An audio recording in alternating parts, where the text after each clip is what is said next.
UEFA champions league quarter ഫൈനലിന്റെ ആദ്യപാദത്തിൽ Aston വില്ലയെ പരാജയപ്പെടുത്തി PSG.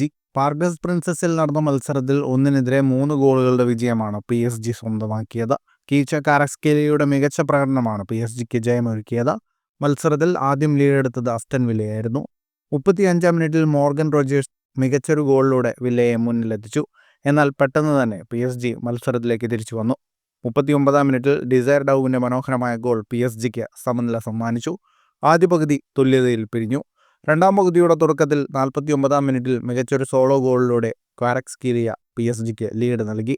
തുടർന്ന് ഇഞ്ചുറി ടൈമിൽ ഡംബല്ലയുടെ അസിസ്റ്റിൽ ന്യൂനോ മെൻഡസ് 3-ാം ഗോൾ നേടിയതോടെ PSG ആദ്യ പാദത്തിൽ 2 ഗോളിന് മുൻതൂക്കത്തോടെ കളി അവസാനിപ്പിച്ചു. മത്സരത്തിൻ്റെ കണക്കുകളിലേക്ക് വന്നാൽ 76% ബോൾ പൊസിഷൻ PSG-ക്കായിരുന്നു. 29 ഷോട്ടുകളാണ് PSG ആകെ തൊടുത്തത്. 10 ഷോട്ട് ഓൺ ടാർഗറ്റ്. 840 പാസുകൾ. 94% കൃത്യതയോടെ PSG പൂർത്തിയാക്കി. 7 ഷോട്ടുകളാണ് അസ്റ്റൺ വില്ല തൊടുത്തത്. 2 ഷോട്ട് ഓൺ ടാർഗറ്റ്. 271 പാസുകൾ. 75% കൃത്യതയോടെ അസ്റ്റൺ വില്ല പൂർത്തിയാക്കി. ഏപ്രിൽ 16-ന് വില്ല പാർക്കിൽ വെച്ചാണ് രണ്ടാം പാദ ക്വാർട്ടർ ഫൈനൽ മത്സരം.